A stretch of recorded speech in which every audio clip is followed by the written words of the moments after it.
मार्टदार customers और sellers को सीधा जोड़ता है, जिससे स्टोर ओनर्स अपनी पूरी प्रोडक्ट रेंज जिसमें प्राइसिंग, डिस्काउंट, ब्रांड इंफॉर्मेशन आसानी से दिखा सकते हैं। ऑनलाइन प्लेटफॉर्म पर जाने से लोकल बिजनेस के ट्रेंड को अपना सकते हैं। मार्टदार ने दुकानदारों, स्टोर्स, होलसेलर्स को आगे बढ़ाने के लिए 9 रुपए प्रतिदिन की बजाय मात्र 3 रुपए प्रतिदिन में ऑफर खत्म होने से पहले मार्टदार से जुड़े। आज एक इस प्रकार का कार्यक्रम है कि मन शोक से भी भर जाता है और गर्व की अनुभूति भी करता है। मैं अभी बाहर एक प्रदर्शनी देखकर आया। यहां एक कलाकार ने बड़े मन से वीर साहबजादों का जीवन कवन रेत से बनाकर दिखाया। जब इनकी शहादत की बात कोई व्यक्त करता है तो एक और तो मन में दुख, दर्द और शोक भी एक टीस उठती है कि जिन्होंने अभी जीवन को देखा ही नहीं था, वो बच्चों को इतनी क्रूरता से मार दिया गया, तो शहीद हो गए। और दूसरी ओर छाती गर्व से फूल भी जाती है, मैं ऐसे देश में पैदा हुआ हूं जहां एक बंदा अपने चारों साहबजादों को देश और धर्म के लिए समर्पित करने से नहीं चूकता। मैं आज जब इस मंच पर आया हूं तब गुरु नानक देव साहब से लेकर दसम पिता तक पूरी सिख गुरु परंपरा को मन पूर्वक प्रणाम कर कर मेरी श्रद्धा व्यक्त करता हूं। आज हम यहां पर एकत्रित हुए तब मैं मां गुजरी जी के त्याग, धैर्य, बच्चों को दिए हुए संस्कार और उनके मातृत्व को भी मन पूर्वक प्रणाम करना चाहता हूं। और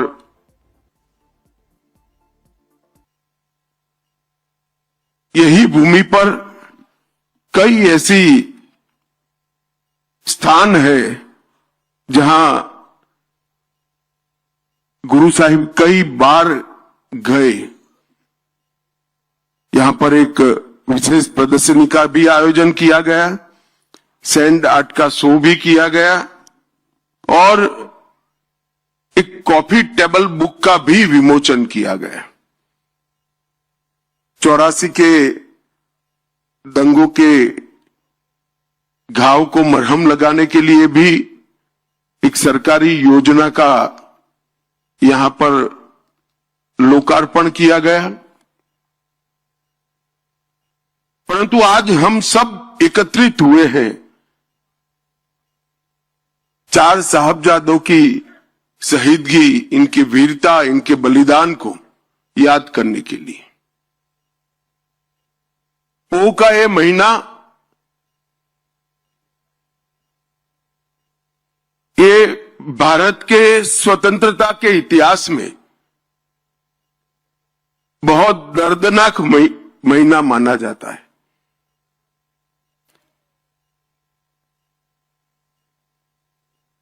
और जिन साहबजादों की बात करना चाहते हैं, बाबा जोरावर सिंह जिनकी उम्र सिर्फ 9 साल थी, बाबा फतेह सिंह जिनकी उम्र सिर्फ 7 साल, उनको डराया गया, समझाया गया, लोभ दिए गए, मगर सिंह की तरह दहाड़ते हुए कोई लोभ में आए बगैर मृत्यु को पसंद किया, क्योंकि मैं इस पिता का बेटा हूं जो इस देश के लिए, इस देश का अपने धर्म के लिए कोई बलिदान देते हुए पीछे नहीं हटता है। ये भावना इतने बच्चे में, इतनी कम आयु में पैदा भी नहीं हो सकती है। शायद माता गुजरी का संसर्ग ही होगा, संपर्क ही होगा, जिसने गुरुओं के पूरे संस्कार इस बच्चों में फूट फूट कर भरा दिए। मित्रों, जब हम आज इतने सालों के बाद हम इस घटना का याद भी करते हैं तो रोंगटे खड़े हो जाते हैं। देश भर के युवाओं को, चाहे किसी भी प्रदेश में बसते हो, उसमें उनको दसम पिता का जीवन, कवन और साहबजादों की शहीदगी, ये बताना हम सबका राष्ट्रीय दायित्व है। कोई व्यक्ति पूरे दुनिया के धर्म के लिए लड़ने वालों के इतिहास में, देश के लिए लड़ने वालों के इतिहास में ऐसा कोई व्यक्ति नहीं मिल सकता जिसने पिता, माता, 4 छोटे बेटों का बलिदान दे दिया, कुछ नहीं बचा। और इसीलिए सर्वंस दानी का देश की जनता ने उनको उपमान दिया है। कोई सरकारी पद्मश्री, पद्म विभूषण नहीं है।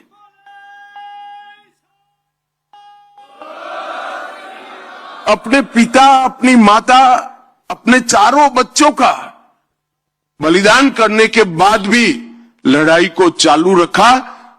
और जब बाबा बंदा बहादुर ने यहां आकर बदला लिया, तब पूरी दुनिया को मालूम पड़ा कि अंत में तो सत्य की ही विजय होती है, सत्य का ही जय होता।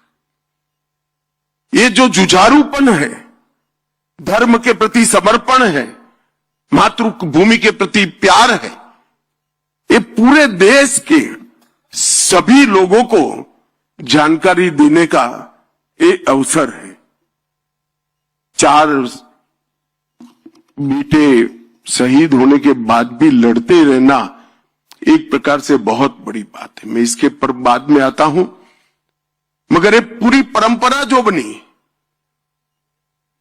सबसे पहले मुगल का आक्रमण हुआ बाबर के समय में। उस वक्त नानक देव जी महाराज थे। गुरु नानक देव जी ने भी इसका विरोध किया। तब से लेकर दसम पिता तक, गुरु गोविंद सिंह जी तक इसका लड़ना चालू रहा। और विधि का संयोग देखिए, बाबर आया तब नानक देव जी महाराज थे, और औरंगजेब समाप्त हुआ वही कालखंड में 5-10 साल आगे पीछे दसम पिता थे। तो मुगलों की समाप्ति भी 10 गुरुओं के कालखंड में ही हुई। और ये लंबी लड़ाई हर मोर्चे पर लड़ी गई। नानक देव जी के जीवन की 4 उदासियों को जो जानता है, और उदासियों का एक बार आप रूट देख लोगे, उनका मार्ग देख लोगे, तो कोई व्यक्ति पैदल चलकर धर्म के प्रचार के लिए यहां से काबा तक और यहां से कर्नाटक, तमिलनाडु तक कैसे जा सकता है? मगर 4 उदासियों में पूरे देश के अंदर अंधविश्वास का निराकरण कर अकाल पुरुष के प्रति श्रद्धा करने का काम गुरु नानक देव जी महाराज ने किया। पूरे भारत को एक सूत्र के अंदर पिरोने का काम नानक देव जी महाराज ने किया। अंगद देव जी आए तब नानक देव जी के सारे उपदेशों को, वाणी को गुरुमुखी में लिपिबद्ध करने का काम अंगद देव जी ने किया। पूरा जीवन गुरुवाणी का प्रचार करते रहे और गुरु परंपरा को संस्थागत किया, इंस्टीट्यूशनलाइज किया। और अंगद देव जी के ये योगदान को सिख धर्म और भारत दोनों कभी नहीं भूला पाएंगे। इन्होंने जो बोला गया था उसको शब्दों में ढालने का काम किया और लोगों तक पहुंचाने का काम किया। और तृतीय गुरु अमरदास जी जब आए, लंगर की शुरुआत की, लंगर को करीब करीब अनिवार्य बनाने का काम किया और माताओं के सम्मान का विषय लेकर पूरे भारत के अंदर उन्होंने एक मजबूत संदेश भेजा कि अगर मां सुरक्षित नहीं है, मां सम्मानित नहीं है, तो कोई भी देश बच नहीं सकता। गुरु अर्जुन देव जी ने भी आदि ग्रंथ का संपादन किया। इसमें सिर्फ गुरुओं की वाणी नहीं, महाराष्ट्र के संत नामदेव, बंगाल के जयदेव, काशी के रामानंद जी, सभी धर्म के अलग अलग संतों फकीरों की वाणी को समाहित करने का उन्होंने काम किया। और इसीलिए सिख धर्म को कहा जाता है कि एक ही धर्म का धर्म पुस्तक ऐसा है जो गुरु ग्रंथ साहब की रचना अंत में हुई। इसमें सिर्फ गुरुओं की वाणी नहीं है, कई सारे महापुरुषों की वाणी को अंदर समाहित करने का काम किया। और गुरु अर्जुन देव जी ने पूरे भारत के आध्यात्म के सार को एक ग्रंथ में सुरक्षित करने का काम किया। मगर जब छठे पातशाह का आगमन हुआ, हरगोविंद साहिब जी, उस वक्त सिर्फ उपदेश से काम नहीं चलने वाला था। मीरी और पीरी की कल्पना छठे पातशाह ने रखी कि धर्म की, भक्ति की ध्वजा ऊंची रहेगी, मगर सुरक्षा की ध्वजा भी साथ में रहनी पड़ेगी। और पहली बार मुगलों के जुल्म के खिलाफ गुरुओं की परंपरा ने आगे बढ़ने की शुरुआत की। जब ग्वालियर के किले में 52 हिंदू राजाओं को कैद कर लिया गया था, दीपावली के दिन इस सबको छुड़ाने का काम गुरु हरगोविंद सिंह जी ने किया। इसीलिए आज भी दीपावली को बंदी छोड़ दिवस के रूप में मनाने का काम हम करते हैं। वहां से आगे आए गुरु हरराय जी ने करुणा, प्रकृति और औषधि, ये तीनों को धर्म के साथ जोड़ने का काम किया। और भारत की परंपरा, घायल कोई भी हो, दर्दी कोई भी हो, दुश्मन भी क्यों ना हो, उसको पानी भी देना चाहिए, दवाइयां भी देनी चाहिए, इसका उपचार भी करना चाहिए। ये बड़प्पन उस जमाने में जब धर्मांध लोग सिर्फ आप मेरे धर्म को स्वीकार नहीं करते इसलिए जिंदा जला देते थे, काट देते थे। उस जमाने में कि घायल कौन है मत छोड़ो, देखो घायल शत्रु की भी सेवा करो, ऐसे उच्च विचार प्रस्तापित करने के काम किया। अल्पायु में गुरु हरकिशन साहिब जी ने भी सेवा का बहुत बड़ा उदाहरण दिया।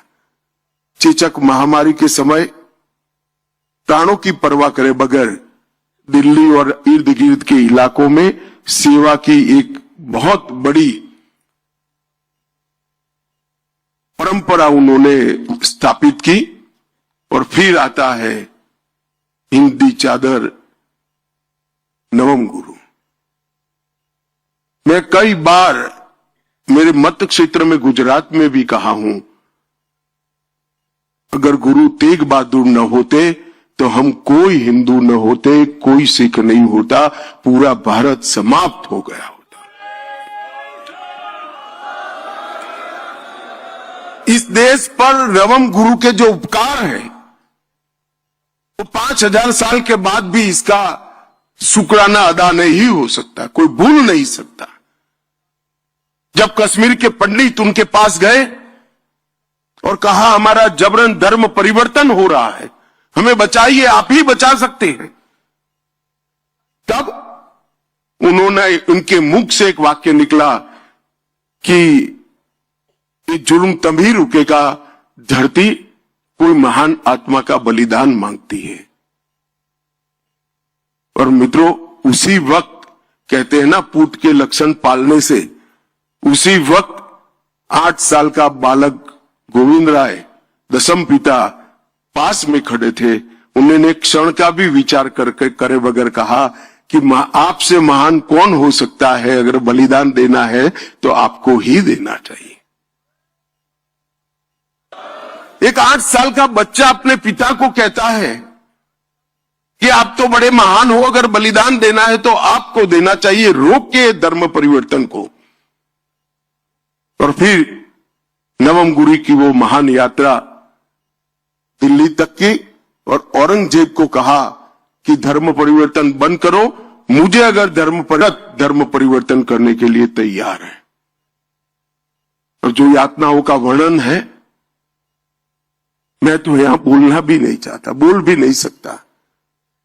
इतनी यातनाएं सहन करने के बाद भी जुल्मी और अत्याचारी लोगों के सामने अपने मक्कम इरादों को कभी उन्होंने पिघलने नहीं दिया। ढेर सारी यातनाएं सहन कर अपना बलिदान दिया। दिल्ली का शीशगंज गुरुद्वारा आज भी और सैकड़ों साल बाद भी सभी देशभक्तों के लिए सबसे बड़ा तीर्थ स्थान बना हुआ पड़ा है। और ये सभी देश के लोगों को दिखाता है कि एक व्यक्ति अगर चाहे तो शासक कितना भी जुर्मी हो कुछ नहीं कर सकता। व्यक्ति का बलिदान उसको शासक से ऊपर उठा लेता है। और तिलक और जनेऊ इसकी रक्षा के लिए, हिंदुओं की रक्षा के लिए, स्वधर्म की रक्षा के लिए उन्होंने अपना बलिदान दिया। और कोई दुनिया के इतिहास में बलिदान नहीं मिलता ऐसा। कई लोग लड़ते हैं, लड़ना चाहिए, लड़ते हैं, उसमें जय पराजय दोनों होता है। मगर आप जब जाकर कहकर जाते हो ऐसे जुर्मी शासक के सामने कि आप अगर मुझे धर्म परिवर्तित कर दोगे तो पूरा भारत धर्म परिवर्तित हो जाएगा। उनको मालूम था कितने अत्याचार होंगे और उनको डराने के लिए उनके साथियों पर भी अत्याचार किए गए, हिम्मत तोड़ने के लिए। मगर जरा भी डिगे बगैर अपना बलिदान दिया। और वही प्रेरणा दशम पिता के लिए एक बहुत बड़ा संस्कार का स्रोत बन गई। और दशम पिता ने जो किया वो तो बड़ा कमाल कर दिया। खालसा पंथ की स्थापना की और उनको कई लोग आज भी झिझकते हैं, मगर मैं हमेशा कहता हूं कि ये नवम गुरु और दशम पिता न होते तो भारत में कोई भी ना हिंदू होता ना सिख होता, सब हमारे संस्कार धर्म समाप्त हो जाते। और इसीलिए उनको हिंद की चादर कहते हैं। उनको पंजाब की चादर नहीं कहा, उनको हिंद की चादर कहा गया। पूरे इतने विशाल देश के सभी धर्मों की रक्षा के लिए उन्होंने अपना बलिदान दिया। और दशम पिता के जीवन को तो कौन भूल सकता है। इतनी कम आयु का जीवन, इतना विद्वान व्यक्ति, फारसी भी बोल सकते थे, ब्रज भाषा भी बोल सकते थे, संस्कृत बचपन से सीखे थे, गुरुमुखी में कई ग्रंथों की रचना की, लगभग 7 भाषाओं को अच्छे तरीके से वो जानते भी थे और बोल सकते थे। बहुत अच्छे कवि थे, बहुत अच्छे घुड़सवार थे। अभी एक युवा सिख बच्चा मेरा पगड़ी बांध रहा था, उसको मालूम नहीं होगा कि गुरु साहब पगड़ी बांधने की स्पर्धा करते थे और बड़ा इनाम देते थे उनको जो अच्छी पगड़ी बांधते थे। उनको घुड़सवारी, तीरंदाजी और बहुत बड़ी आध्यात्मिक विरासत का वारस, इतना सब कभी भी ईश्वर एक व्यक्ति में नहीं भरता है। तभी भरता है जब ये युग पुरुष होना होता है। इसीलिए दशम पिता में सारी चीजें एक साथ फुट फुट कर भरी थी। वीरता और बलिदान 2 अलग गुण हैं। कई वीर होते हैं, इनमें बलिदान का गुण नहीं होता है। वीर होते हैं, दुनिया में सबसे बड़े वीर के वीर भी देखे गए हैं, मगर बलिदान का गुण नहीं होता है, समर्पण का गुण नहीं होता है। दशम पिता में वीरता भी थी और बलिदान भी थी। वो भी लड़े, कभी हार नहीं स्वीकार करी। मगर जब 2 बेटे चमकौर साहिब में लड़ने के लिए बाहर निकलने के लिए तैयार हुए, उन्होंने जरा भी दया माया दिखाए बगैर हंसते हंसते कहा, सब जा रहे हैं, तुझे भी जाना चाहिए। और वो भी कोई लड़ने की उम्र नहीं थी, मगर दोनों बेटे को, और युद्ध का परिणाम तो तय था। कच्ची घड़ी के अंदर बैठे थे, चारों ओर समंदर जैसी सेना थी, युद्ध में क्या परिणाम आना था? शहीदगी ही आनी थी। इतने विचक्षण योद्धा को ये मालूम नहीं था क्या? उसको मालूम था, मगर उसने कहा कि धर्म के लिए अगर बलिदान की जरूरत है तो मेरे घर से शुरुआत होनी चाहिए, मेरे साहबजादों ने शुरुआत करनी चाहिए। और दोनों साहबजादे वहां पर शहीद हो गए। हिमालय की तरह अड़िग रहकर लड़े। भूख, प्यास, भय, संख्या की विषमता, ये सब होने के बावजूद भी लड़े। और बाबा अजीत सिंह जी और बाबा जुझार सिंह जी 18 साल और 14 साल के बाबा जुझार सिंह जी जब गए तो मुगल भी दांतों में उंगली दबाकर देख गए कि किस मिट्टी से गुरु गोविंद सिंह जी बने हैं। अपने बेटे को, 14 साल के बेटे को यहां लड़ने भेज दिया। और मित्रों, ये बहुत बड़ी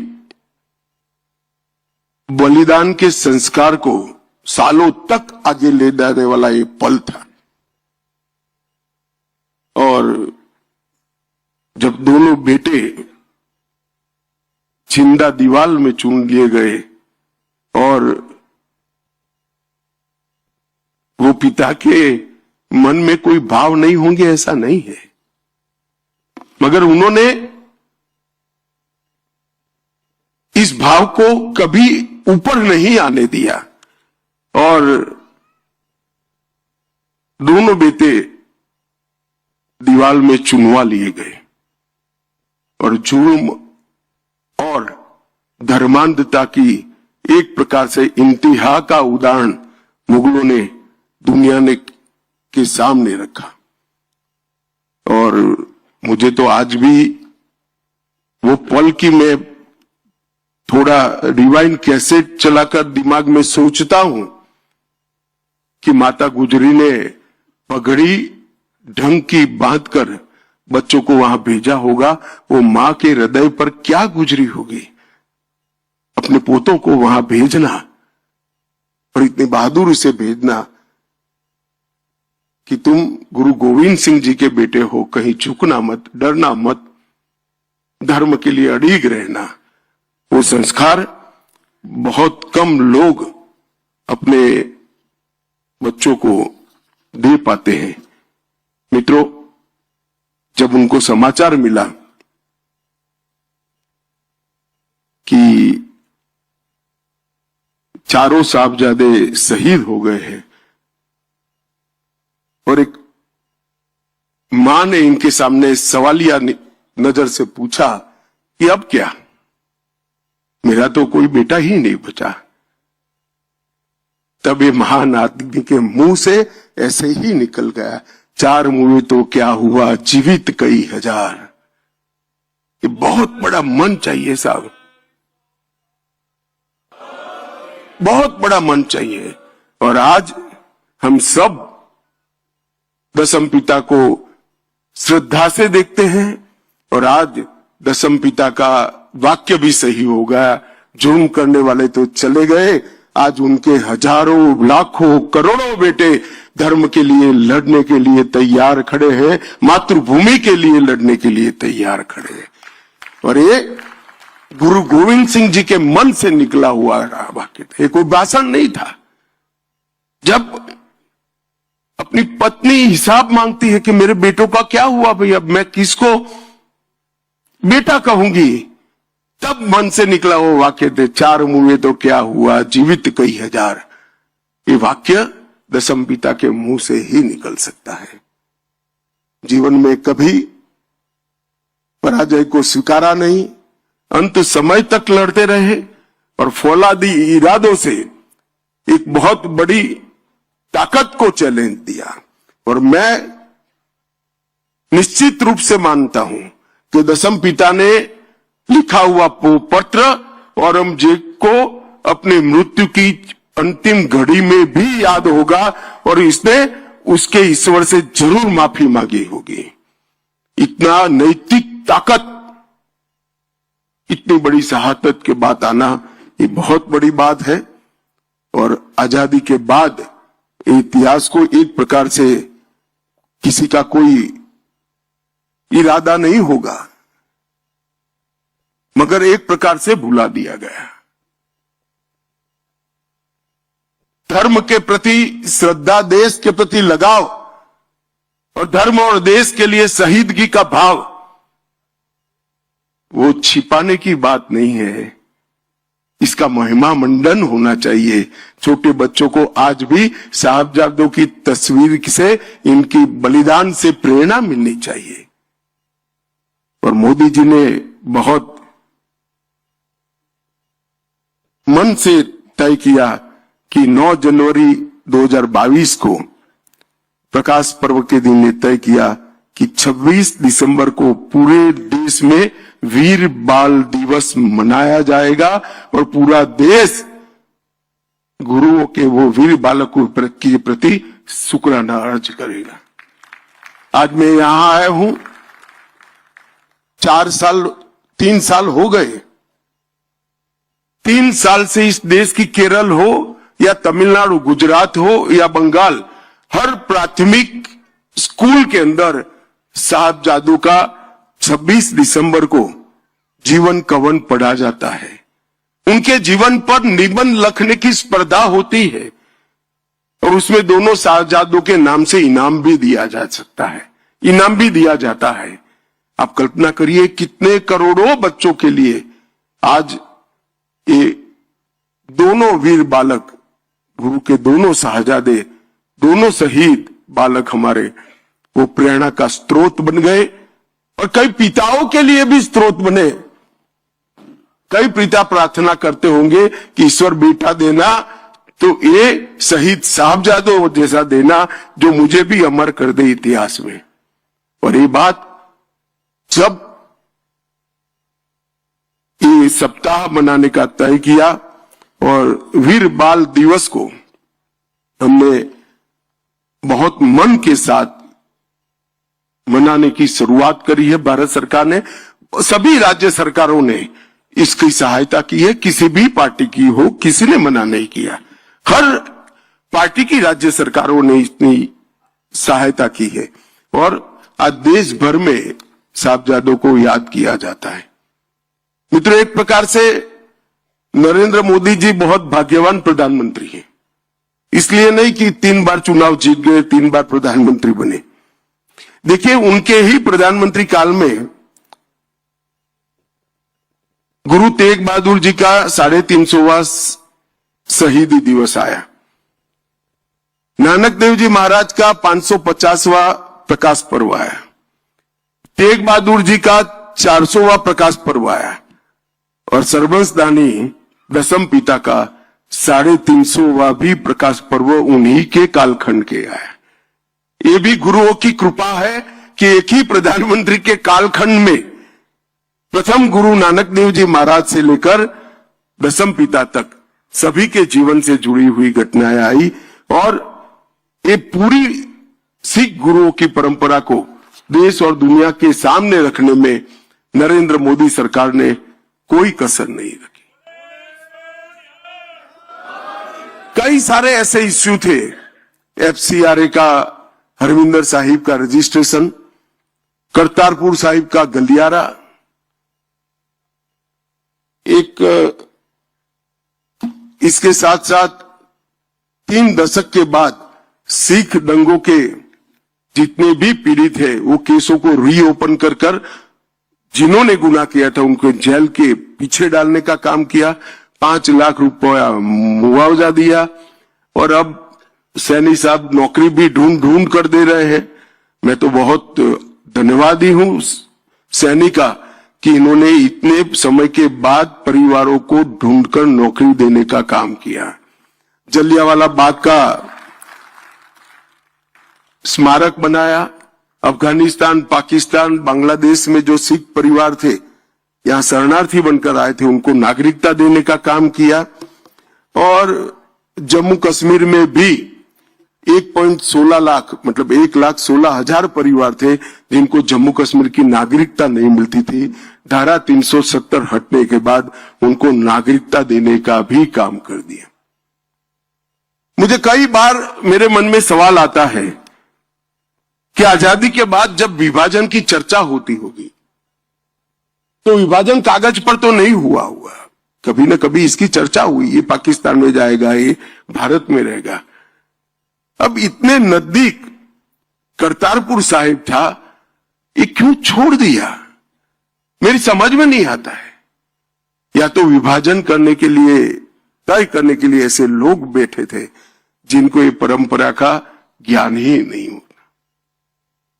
मैं आज बहुत फक्र के साथ कहता हूं कि जो पंथ निरपेक्षता की बात करते हैं, सर्वधर्म समभाव की बात करते हैं, सिख पंथ से ज्यादा सर्वधर्म समभाव रखने वाला कोई और पंथ नहीं हो सकता, कोई और धर्म नहीं हो सकता।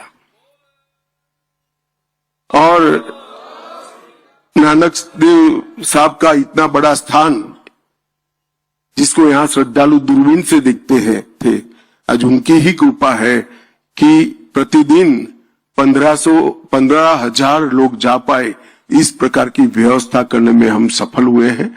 और आज हम सब लोग वीर बाल दिन के सप्ताह के रूप में यहां चारों साहबजादों के अमर बलिदान को याद करने के लिए आए हैं। मेरा सबसे अनुरोध है कि स्कूलों में तो जो करिए वो करिए, मोहल्ले में जो करिए वो करिए, मगर अपने परिवार वालों को, अपने बच्चों को, अपनी नई पीढ़ी को इस साहबजादों का बलिदान और दसम पिता का जीवन जरूर बताइएगा। वो भारत को किसी संकट के समय में बचा लेगा, इसका मुझे विश्वास है। आप सभी का बहुत बहुत धन्यवाद। आप यहाँ पधारे, आपके साथ बात करने का मौका दिया और फिर से एक बार मेरे साथ बोलेगा, बोले सोनिहाल।